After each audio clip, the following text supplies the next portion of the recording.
নবাব বাহাদুরের জয় হোক। হুজুর, আপনি তো আমাদের সব কথাই জানেন। আমি এদের সব কথা জানি। উজির বল কি? বর্ণিতা না করে তোমাদের আসল কথাটা বলো তো শুনি। আগে হুজুর, আপনি তো জানেন গত বছর অতিবৃষ্টির কারণে বাইরে থেকে বণিকরা বেশি আসতে পারেনি, তাই আমাদের ওই তাঁতের কাপড় আমরা কিছুই বিক্রি করে উঠতে পারিনি। এছাড়া আপনি এও জানেন যে চাষের ফসল নষ্ট হয়েছে। জানি বটে, তার জন্য তোমাদের খাজনার পরিমাণ কিছু কমানো হয়েছে। আমি আর কি করতে পারি? আমরা আসলে বলতে এসেছি যে তাই আপনি যদি নববর্ষ উপলক্ষে প্রজাদের কিছু অর্থ সাহায্য করেন তবে বড়ই উপকার হয়। তাহলে এই কথা, খাজনা কমিয়েছি সেটা বড় কথা নয়, ভেবেছো কি তোমরা? না মানে বিপদে পড়লে আর কার কাছে যাব হুজুর? তোরা তো আমাকে এ কথা একবারও বলিসনি যে তোরা নবাবের কাছ থেকে অর্থ চাইবি। হুজুর, সরাসরি অর্থ না দিয়ে সবাইকে যদি পরবার কাপড় দিতে পারেন তাহলেও হবে। প্রজাদের সবার পরার মতো ভালো কাপড়ও নেই। আমাকে বোকা বানাতে গেলে গডান নেবো। তাঁতিদের কাছে কাপড় নেই? এক্ষুনি তোমরা বললে বণিকের আসেনি তাই কাপড় তোমাদের বিক্রি হয়নি। আগে হ্যাঁ হুজুর। সেই কাপড় আর বিক্রি করার দরকার কি? নিজেরাই পরো। হ্যাঁ ওরে তোরা যা যা, হুজুর তোদের উপায় করে দিয়েছেন, এখন যা। এখনো দাঁড়িয়ে থাকলে এরপর গরদান চলে যাবে।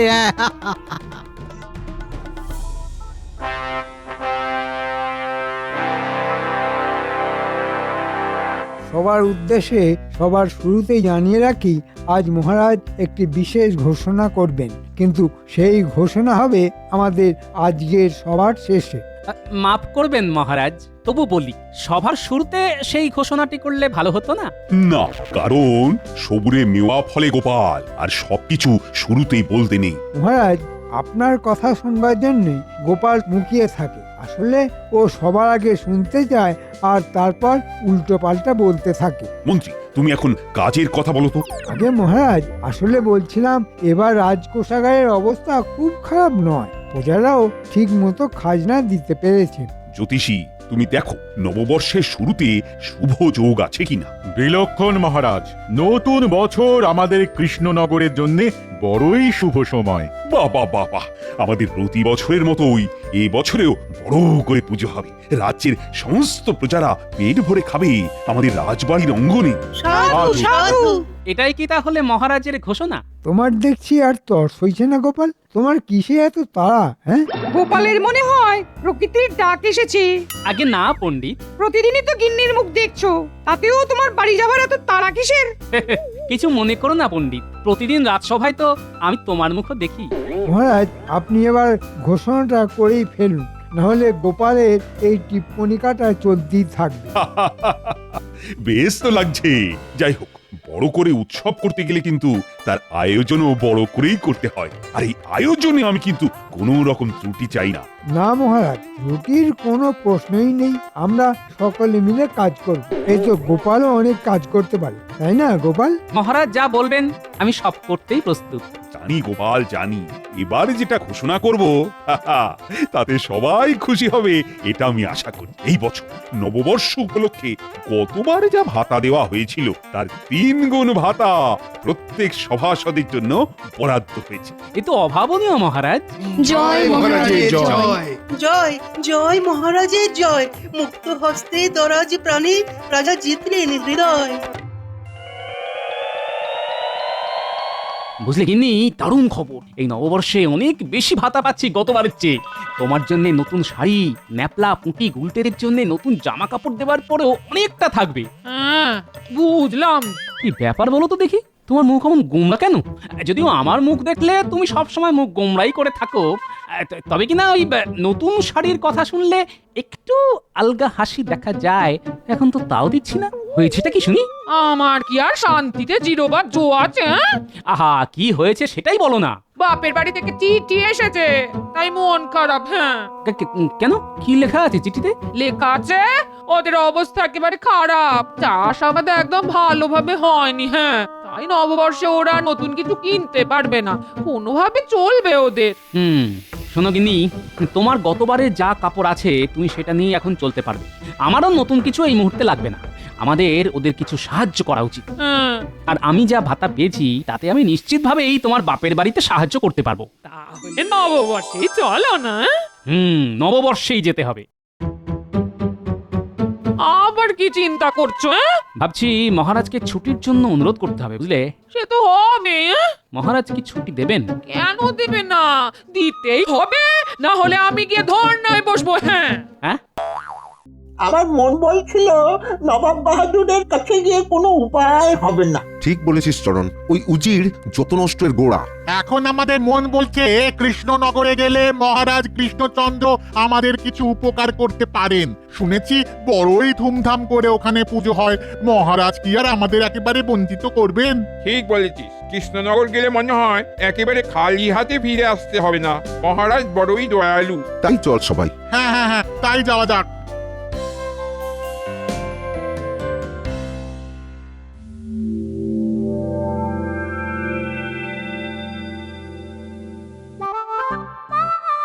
ভাতা পেয়ে দেখছি গোপাল একেবারে সবার মুখে ঠিক সময়ে হাজির। কি করব মহারাজ, আমার মতো এই অভাগার দর্শন না পেলে যে আপনি বড়ই চিন্তিত হয়ে পড়েন।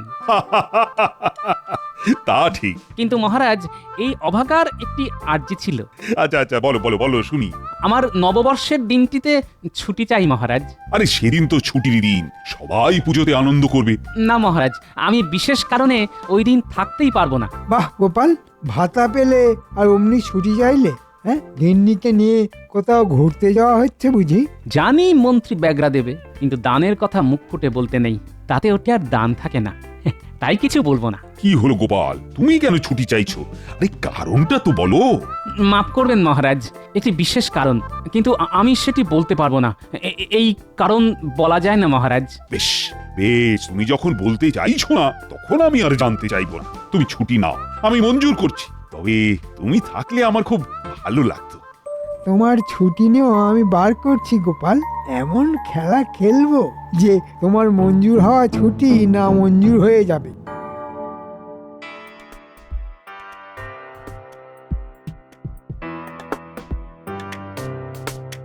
বটার ঘটা, তোদের আজ এক্ষুনি মুর্শিদাবাদে রওনা দিতে হবে। কি হয়েছে মন্ত্রী মশাই? ওরে, তোরা যাবি নবাবের কাছে। এই সুযোগ খুব বড় সুযোগ। বলছেন কি আমরা নবাবের কাছে যাব? হ্যাঁ, তোরা আমাদের মহারাজের হয়ে নবাবকে আমন্ত্রণ জানাবি নববর্ষে। এ তো বড়ই খুশির খবর। তোদের জন্য খুশির খবর হচ্ছে এখানে তোরা হলি রাজদূত, খুব সম্মান পাবি ওখানে। ভাবতেই পারছি না। এই নে, এটা তোদের জন্য। শিগগির বেরিয়ে পড়, কাল ভোরে পৌঁছে যাবি। আমন্ত্রণ জানিয়ে রাতে ফিরে আসবি। দুপুরে ওখানে আরাম করে বিশ্রাম করতে পারবি, ভালো খাওয়া দাওয়াও পাবি। যে একজন মন্ত্রী মশাই। দেখিস আবার লোভ করে কিছু চুরি করে বসিস না, ধরা পড়লে আমাদের সম্মান বলে আর কিছু থাকবে না, আর তোদের মাথা নবাব কেটে উড়িয়ে দেবে। আপনি নিশ্চিন্ত থাকুন মন্ত্রী মশাই। নবাব আমন্ত্রণ গ্রহণ করুক, মহারাজকে সুখবরটা দেব। গোপালের জন্য অবশ্য বড়ই দুঃখের কারণ হবে, ওর ছুটি নামঞ্জুর হয়ে যাবে।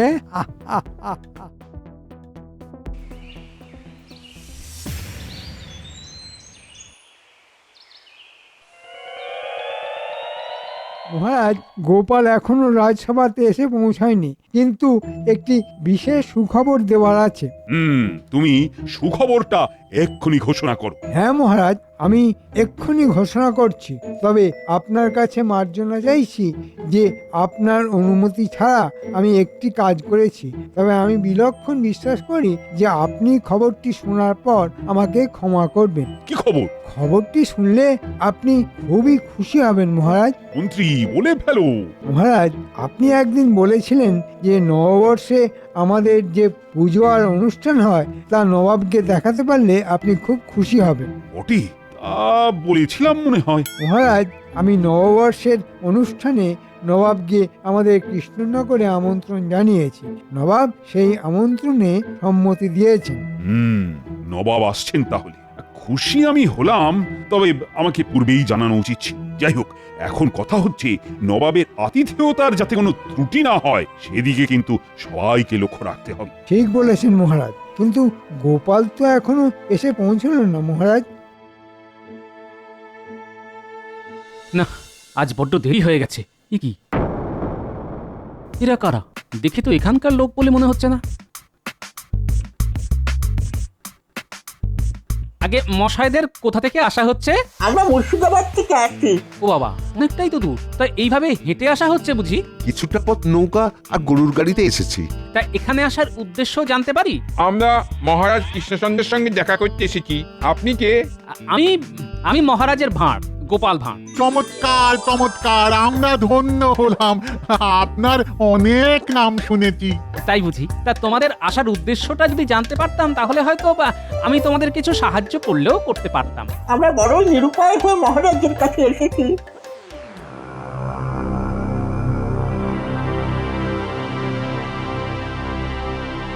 মহারাজ, মনে হচ্ছে গোপাল আজ আর আসবেন না। শরীর খারাপ হলো নাকি? সেরকম তো হওয়ার কথা নয় মহারাজ, তবে ইদানিং ও রাজসভার কাজে ফাঁকি দিচ্ছে মনে হচ্ছে। গোপালের কাজটাই তো ফাঁকির, সে তো শুধু কথার চালে মুজিয়ে রাখে।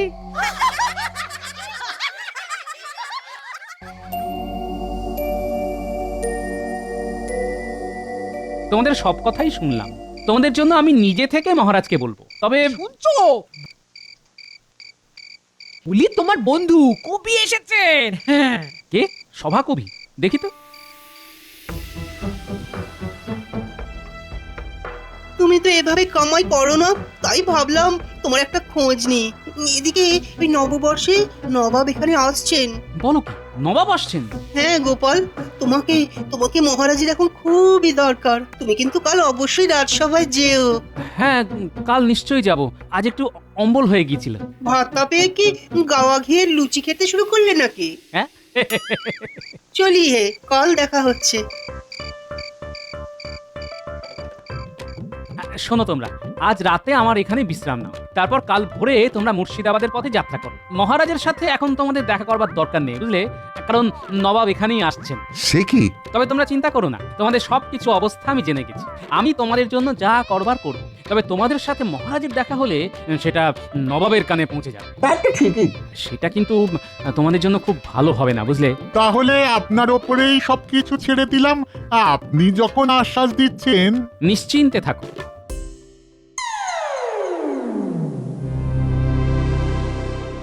এই যে গোপাল, মন্ত্রী আমাকে না জানিয়ে নবাবকে আমন্ত্রণ করেছে নববর্ষে। শুনেছি মহারাজ। এই অবস্থায় তো তোমাকে আমি আর ছুটি দিতে পারছি না গোপাল। কিন্তু মহারাজ, আমি তো বলেছিলাম বিশেষ একটি কারণেই আমি ছুটি চাইছি। দেখো গোপাল, নবাব আসছেন, এর থেকে আর বড় কোনো কারণ থাকতে পারে না বলেই তো আমি মনে করছি। আজ্ঞে মহারাজ। ঠিক আছে ঠিক আছে, তুমি এখন বাড়ি যাও, তৈরি হয়ে রাজসভাতে এসো।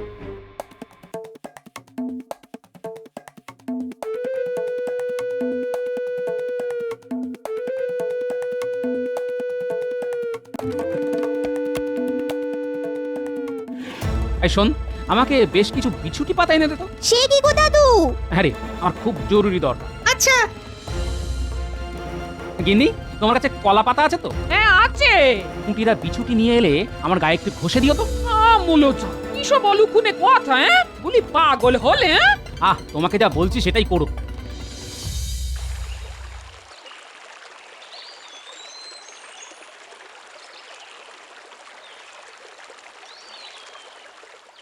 গোপালের কি হলো মহারাজ?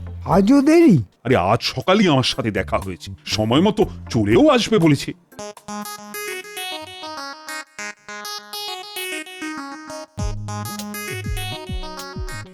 কি গোপাল, তোমার গায়ে কলা পাতা জড়ানো কেন?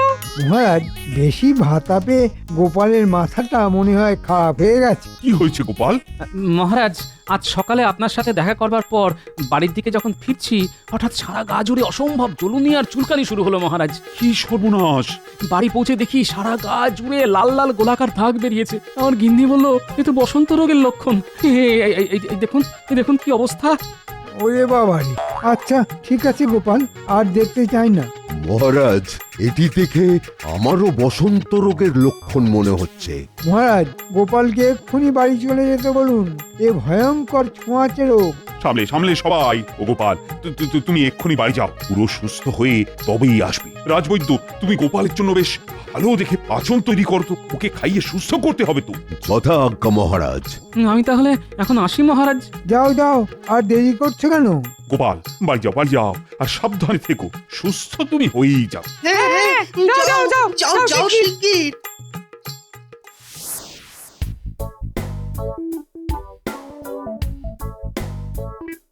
গিন্নি, ও গিন্নি, কি হলো এই তুমি এরকম শখ করে বিচ্যুতি মাখিয়ে কেন? সংসেতে রাজসভাতে গেলে কেন? না হলে আর পালানোর কোনো উপায় ছিল না গিন্নি। শোনো, তুমি সব গুছিয়ে নাও, আজ রাতেই গরুর গাড়ি নিয়ে আমরা বেরিয়ে পড়বো। কাপড় নিয়ে আগে যাব তোমার বাপের বাড়ি, তারপর মুর্শিদাবাদ। দাদু, ও দাদু, তুমি এত কাপড় গরুর গাড়িতে তুলেছো, আমাদের কাপড় কোথায়? নতুন জামা? হ্যাঁ হ্যাঁ, সবার জন্য আছে।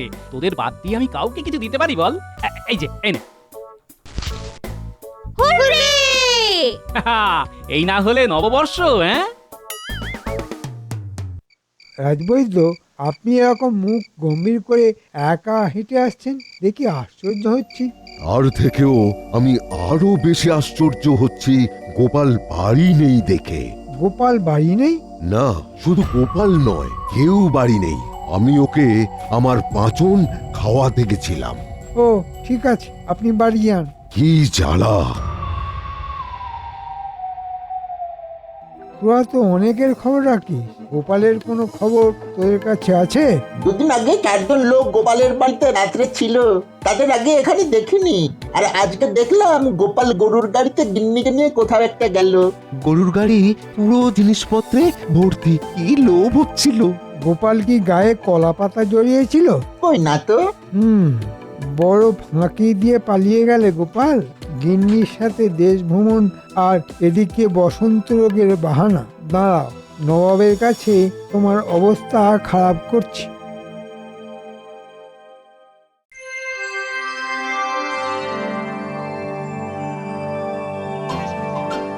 আজকের দিনে নবাব আমাদের সঙ্গে আছে, আর আমরা খুবই ভাগ্যবান। তোমরা সবাই এক এক করে শাড়ি দিয়ে এগিয়ে এসো, নবাব তোমাদের হাতে নতুন কাপড় তুলে দেবেন। নবাব বাহাদুরের জয় হোক। এরা তোমারই প্রজা কৃষ্ণচন্দ্র, তুমি তুলে দাও।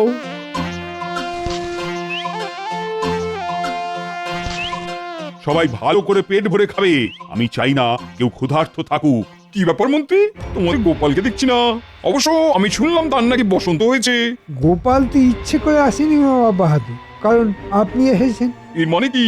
আপনাকে অপমান করা। সে লোকজনকে রটিয়ে বেরিয়েছে তার নাকি বসন্ত হয়েছে, কিন্তু তার কিছুই হয়নি। সে তার গিন্নিকে নিয়ে ঘুরতে চলে গেছে। কৃষ্ণচন্দ্র,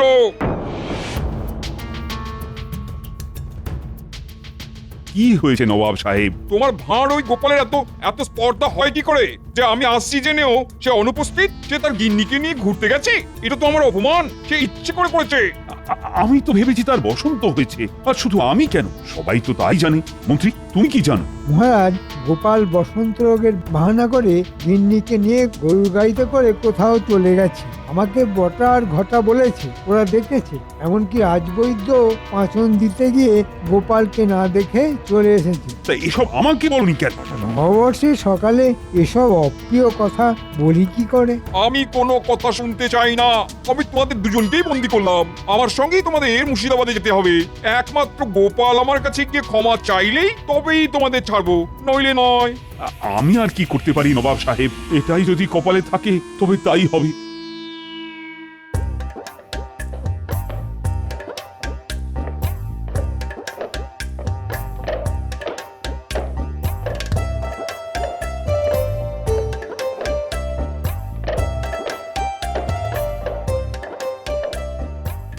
তোমাদের সবার জন্য আমি নববর্ষের প্রীতি উপহার নিয়ে এসেছি। তোমরা গ্রহণ করলেই আমি আনন্দ পাবো। গোপাল মশাই, আপনি কথা রাখবেন আমি জানতাম। সবাই শোনো, এই চরণ তোমাদের সবার দুর্দশার কথা আমাকে বলেছিল কৃষ্ণনগরে। তখনই আমি ঠিক করেছিলাম তোমাদের সবার মুখে হাসি ফোটাবো এই নববর্ষে। চলে আসো ভাই সব, তোমাদের জন্য আমার ছোট্ট উপহার নিজে হাতে করে নিয়ে যাও।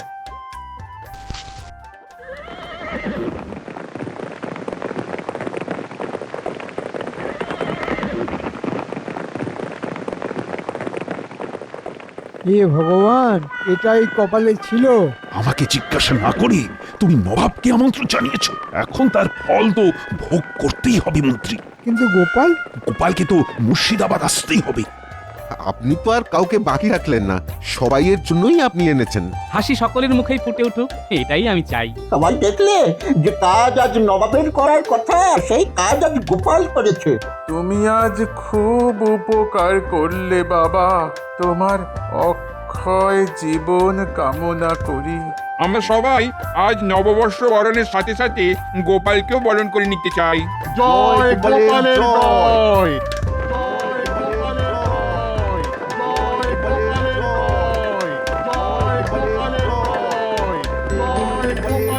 ও কিসের জয়ধ্বনি? গোপাল, সবাই গোপালের নামে? হ্যাঁ, গোপালের নামেই তো জয়ধ্বনি শুনতে পাচ্ছি। এসব কি হচ্ছে? হ্যাঁ, আমি তো কিছুই বুঝতে পারছি না।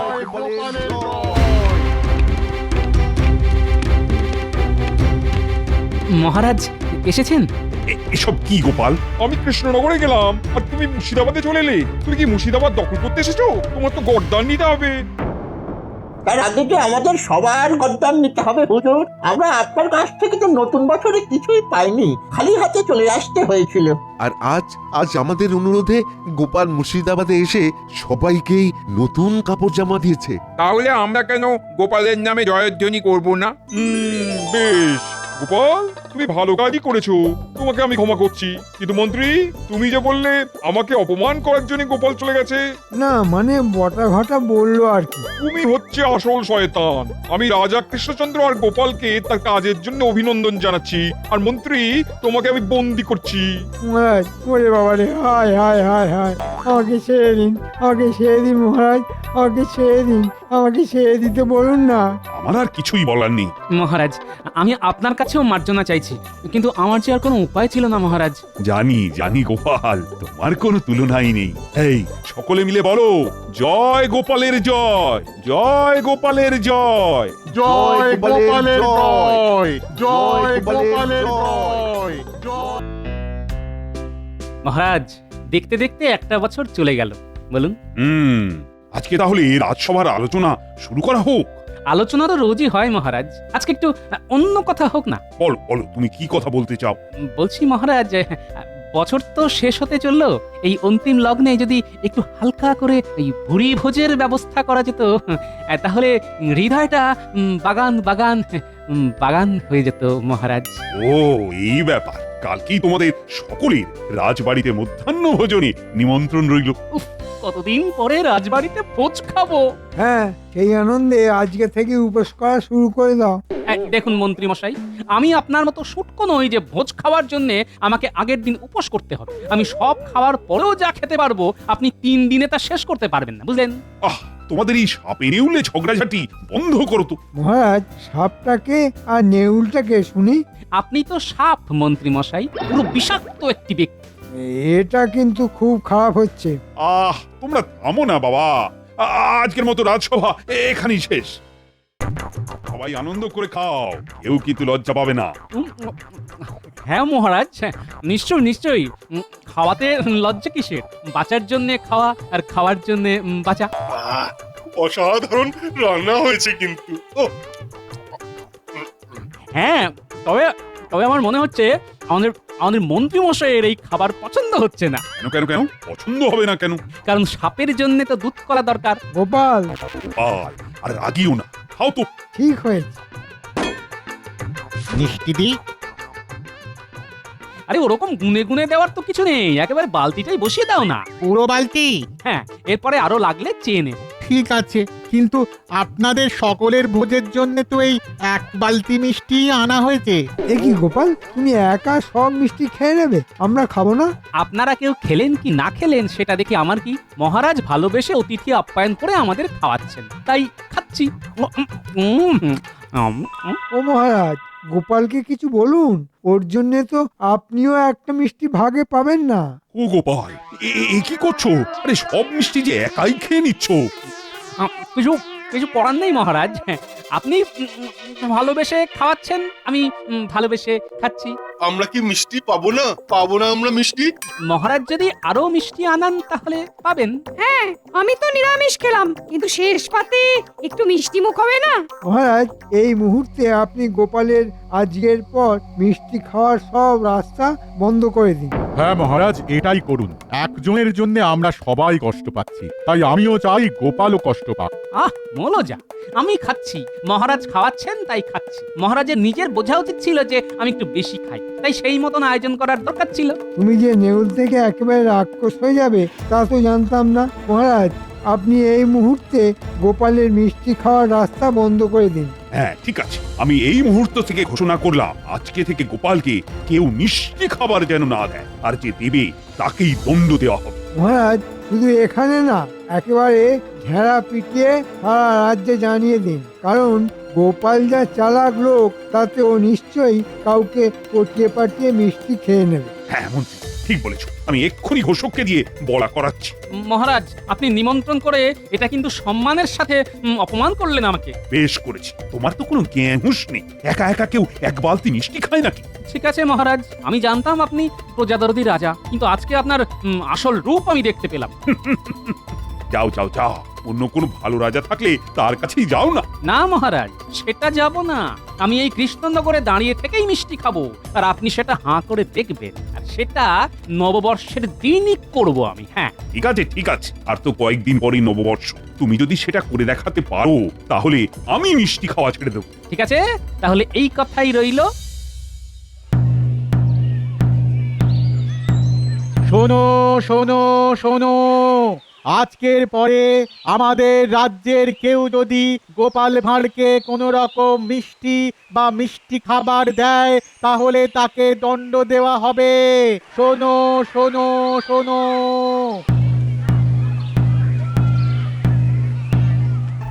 এই যে নেউল, আমার ছোলটা কেমন লাগলো? ঠিক আছে ঠিক আছে, দেখে নেব, আমিও আপনাকে দেখে নেব। সবার দিন আসে, বুঝলেন? ঠিক আছে, এবছরের দিন তো ফুরিয়ে এলো, এবার দেখবো কি করতে পারো। দেখুন, বড় বড় সাগর পেরিয়ে এলাম, আর এখন যেটা করতে হবে সেটা তো আমার কাছে ছোট পুকুর। ঠিক আছে, বাধা পেরোনো তোমার কাছে ছোট পুকুর না মহাসাগর, সেটা সময়ই কথা বলবে। আর হ্যাঁ, তুমি যদি ভাবো তোমার বাড়িতে আগে থেকেই কিনে আনা মিষ্টি বা চিনি কিছু একটা নিয়ে এসে আমার সামনে খাবে, সেটাও কিন্তু চলবে না। যা খাবে সেটা অন্য কোনো ব্যক্তির কাছ থেকে কিনে বা নিয়ে খেতে হবে। ঠিক আছে মহারাজ, তাই হবে।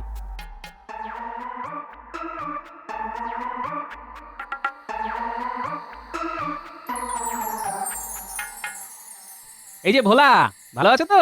হ্যাঁ ভালো আছি, কিন্তু ওই সামনে তো নববর্ষ, তাই একটু কাজের চাপ আছে। শুকনো মিষ্টি গজা, মোয়া এগুলোই বানিয়ে রাখছি আর কি। তা দাও দেখি একটা মোয়া খেয়ে দেখি। না না না না না না না গোপাল, তুমি কি চাও যে তোমাকে মোয়া খাইয়ে আমার গর্দান চাক? এই কাজ আমি করতে পারবো না গোপাল। আরে মহারাজ জানতে পারবে নাকি? আমাকে চুপি চুপি দাও, আমি চুপি চুপি খেয়ে নিই। আমাকে অত বোকা ভেবো না গোপাল। সব ঘোষণা শুনেছি, আর সাথে এটাও শুনেছি যে ওই তোমাকে মহারাজের সামনে নতুন বছরের মধ্যে মিষ্টি খেয়ে দেখাতে হবে। বাজারে তো এখন তোমার কথাই চলছে। তাহলে ভোলা, তুমি আমাকে মোয়া খাওয়াবে না? না না না না না, তুমি অন্য কারোর কাছে যাও গোপাল, আমি তোমাকে মিষ্টি দিতে পারবো না। ঠিক আছে, কি আর করা যাবে, চললাম তাহলে।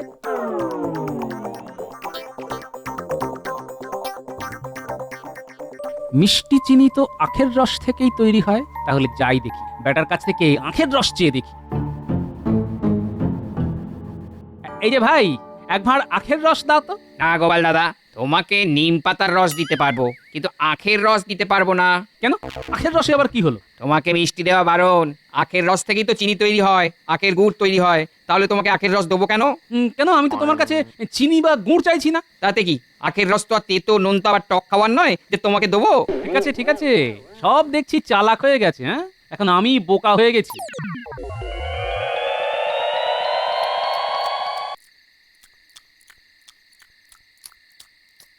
ও গিন্নি, আজকে তো খাবারে কোনো স্বাদই হয়নি, একেবারে নোনতা লাগছে গো। ওই ওই স্বাদ কি করে হবে বলো? স্বাদের জন্য যেটুকু মিষ্টি দিতাম গো তরকারিতে, মহারাজের রাজ্য জুড়ে হুকুমদারি হওয়ার পরে সেটুকু দিতে পারছি না। আরে বাবা, মহারাজ কি জানতে যাচ্ছে নাকি আমি বাড়িতে কি খাচ্ছি না খাচ্ছি? না বাবা, দেওয়ালেরও কান আছে। মহারাজ যদি কাউকে গুপ্তচর পাঠিয়ে রাখে তাহলে আমাকে ধরে নিয়ে যাবে। দূর চাই, ভালো লাগে না।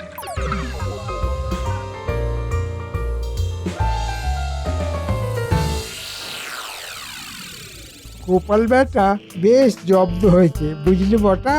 হ্যাঁ, আর বলতে মন্ত্রী মশাই, বেটা গোপাল এতদিন মিষ্টি মিষ্টি কথা বলে মহারাজের কাছ থেকে অনেক উপহার বাগিয়েছে। এতদিন পরে গোপালের শুধু মুখ থেকে না, একেবারে জীবন থেকেও মিষ্টি চলে গেছে।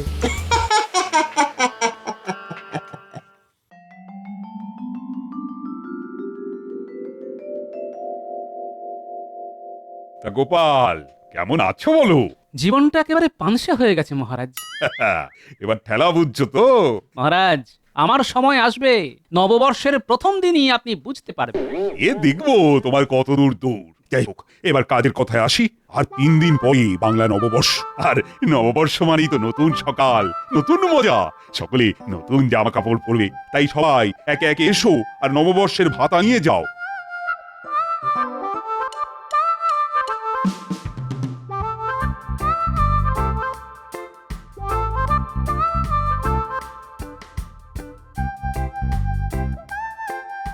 আচ্ছা, আর একটা কথা, প্রত্যেক বছরের মতো এবছরেও রাজবাড়িতে নববর্ষের দিন সকালবেলা পুজো হবে। পণ্ডিত, তোমাকে নিষ্ঠা ভরে পুজো করতে হবে। আর সেনাপতি, তুমি কলা গাছ নিয়ে এসে রাজবাড়ির দরজার সামনে বসাবে। আর হ্যাঁ, সবাইকে কিন্তু পুজোর কাজ করতে হবে। পুজোর পরে প্রসাদের বন্দোবস্ত থাকবে তো?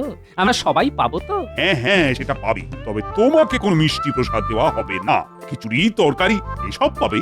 উফ, সব দিকেই গানাকল করে রেখেছেন। আরে তা তো করতেই হবে। যাও যাও যাও, এবার নতুন বছরে পড়ার জন্য কেনাকাটা শুরু করে দাও। জীবনে মিষ্টি না থাকলেও বাকি সবকিছু তো আছে। সে থাকলেও মন তো পড়ে আছে সেই মিষ্টিতেই। সে তুমি চেষ্টা চালিয়ে যাও, আখের রসও পাবে না আর ভোলার মিষ্টিও পাবে না। এমনকি গিন্নি রাতে রান্না করা খাবারেও মিষ্টি পাবে না। বাহ বাহ বাহ বাহ, আমি কি করছি না করছি একেবারে হাঁড়ির খবর রাখছেন দেখছি। হ্যাঁ, তা তো রাখতেই হবে গোপাল। সবার ভাগের মিষ্টি সেদিন তুমি একা খেয়েছো, এখন সেটা তো তোমাকে সুদে আসলে শোধ করতেই হবে। সে তো আমি অবশ্যই করব, খুব তাড়াতাড়ি করব। হ্যাঁ, গরমকালে রোদ ঝলমল, বর্ষাকালে বৃষ্টি। গোপালের এখন খুব কষ্ট, না খেতে পেয়ে মিষ্টি। হেসে নিন হেসে নিন, এর জবাব আমি উপযুক্ত সময় দেব।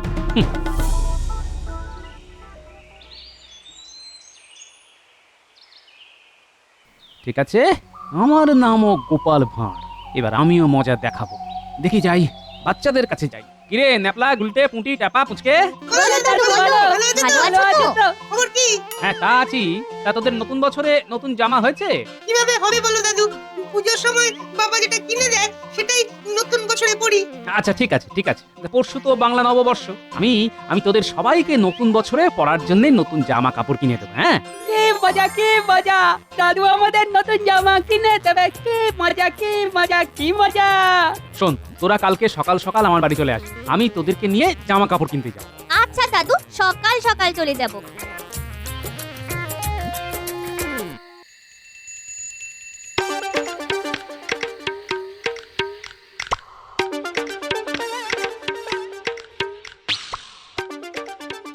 বলছি গিন্নি, আমাদের সংসারের বাজারের কি হাল?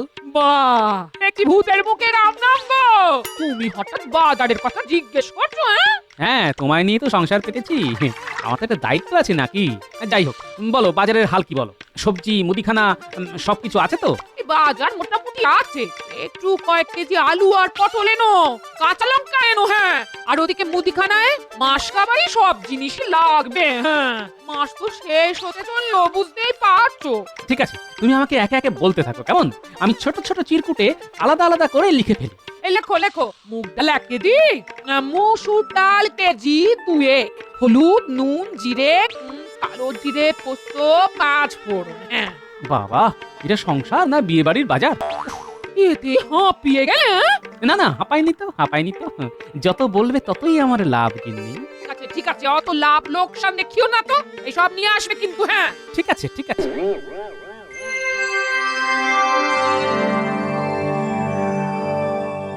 এই তো খুদে সেনারা সবাই চলে এসেছিস, চল এবার বেরোনো যাক। একটা কথা তোদের বলে রাখি, আমার হাতে দেখ মুদিখানার জিনিসের ফটো আছে, প্রত্যেকটা জিনিসের জন্য একটা করে চিরকুট। দেখি দাদু, একটা কাগজের মধ্যে লিখলেই তো হয়ে যেত। না, হতো না, হতো না।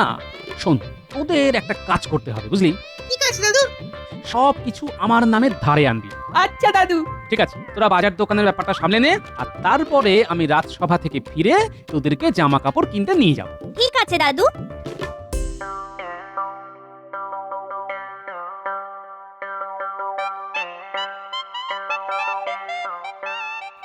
কাকু, 1 কেজি মুগ ডাল দাও তো, গোপাল দাদু পাঠালো।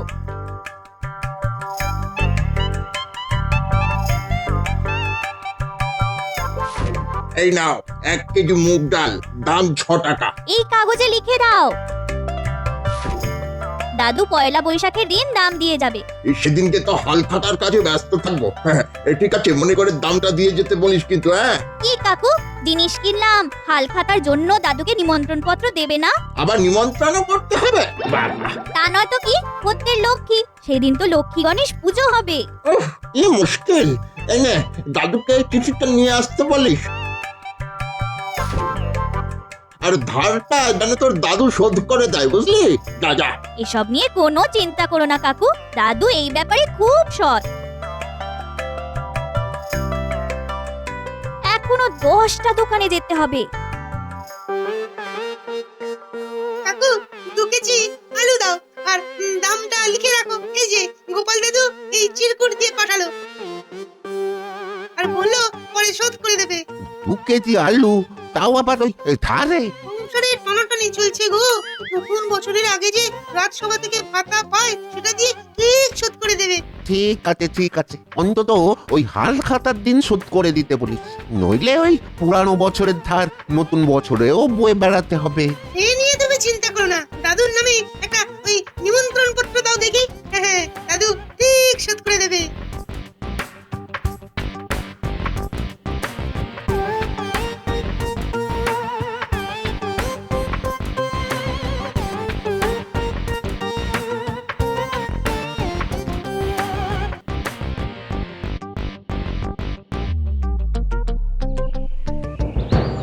ওই দেখ, দাদু ফিরছে।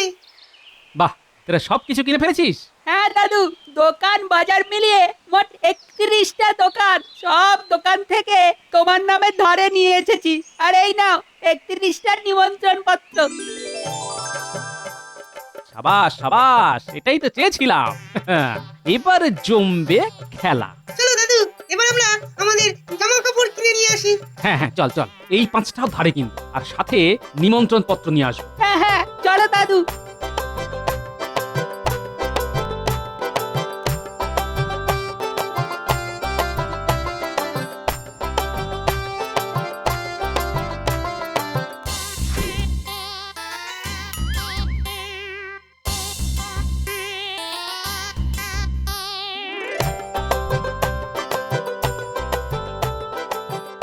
দাদু, আমার এই জামাটা খুব পছন্দ হয়েছে।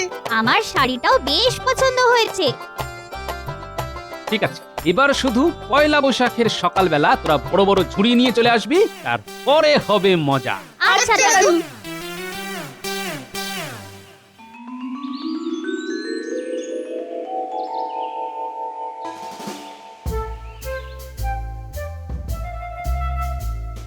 কি মন্ত্রী, একটু পরেই তো নববর্ষ উপলক্ষে পুজো শুরু হবে, সবাই তো এসে গেছে দেখছি, কিন্তু গোপাল তো এখনো এলো না। গোপাল যা ঘুম কাতুরে, নিশ্চয়ই এই শুভ দিনে এখনো ঘুম হচ্ছে। না না না, আমার গোপালকে আর ভরসা নেই, তুমি এক্ষুনি গিয়ে দেখো গোপাল কি করছে। আর পণ্ডিত মশাই, গোছগাছ হয়ে গেলে কিন্তু পুজোটা শুরু করে দিন। ঠিক আছে মহারাজ, আমি এক্ষুনি যাচ্ছি। ব্যাস, আমাকে যে দায়িত্ব দিয়েছিলেন সেটা করে দিলাম। ভাই, আজকে তো হাল খাতা। হ্যাঁ গোপাল দাদা, তা আজকে নিশ্চয়ই তোমার দোকানে পুজো হয়েছে, তা আমার জন্য হালখাতায় মিষ্টির বাক্সটা কই? এ কি বলছো গোপাল দাদা, রাজ্য জুড়ে তোমাকে তো মিষ্টি দেওয়া বারণ। কিন্তু আজকে তো তোমার উচিত যারা যারা তোমার ধার শোধ করবে তাদেরকে মিষ্টি দেওয়া। প্রত্যেক খদ্দেরই কিন্তু তোমার কাছে লক্ষ্মী। আজকে এই শুভ দিনে তুমি একজন খদ্দেরকে অসন্তুষ্ট করবে নাকি মহারাজের আদেশ নিয়ে পড়ে থাকবে, সেটা তোমার উপর। ও কি মুশকিল, কি মুশকিল! তুমি তো আমাকে মহা ফ্যাসাদে ফেলে দিলে গোপাল দাদা। দেখো, তুমি যদি আমাকে হালখাতার দিন খালি হাতে ফেরাও তাহলে কিন্তু মা লক্ষ্মী অসন্তুষ্ট হবে। আর আজকের দিনে তোমার উচিত সব ধার বাকি শোধ করে নতুন খাতা চালু করা। এবার ভেবে নাও তুমি কি করবে। কি আর করবো, যা হবে দেখা যাবে। এই নাও গোপাল দাদা, এই তোমার মিষ্টির বাক্স, আর এবার আমার ধারটা মিটিয়ে দাও। হ্যাঁ, নিশ্চয়ই নিশ্চয়ই।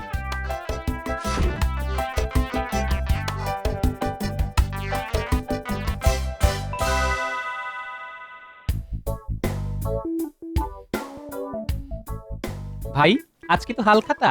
হ্যাঁ গোপাল দাদা। তা আজকে নিশ্চয়ই তোমার দোকানে পুজো হয়েছে, তা আমার জন্য হালখাতায় মিষ্টির বাক্সটা কই? এ কি বলছো গোপাল দাদা, সবাইকে দিতে পারবো কিন্তু তোমাকে তো পারবো না।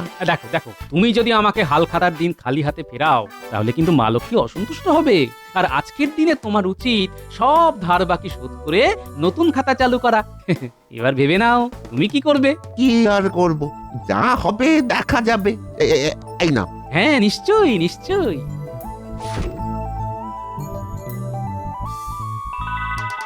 চলো খুদে বন্ধুরা, এবারে সব দোকানে আমরা একে একে যাব আর মিষ্টির বাক্স সংগ্রহ করব, তারপরে হবে মজা। হ্যাঁ দাদু, কৃষ্ণনগরে মোটামুটি সব দোকান থেকেই এই কিছু না কিছু জিনিস আমরা কিনেছি। এটাই তো গোপালের দান।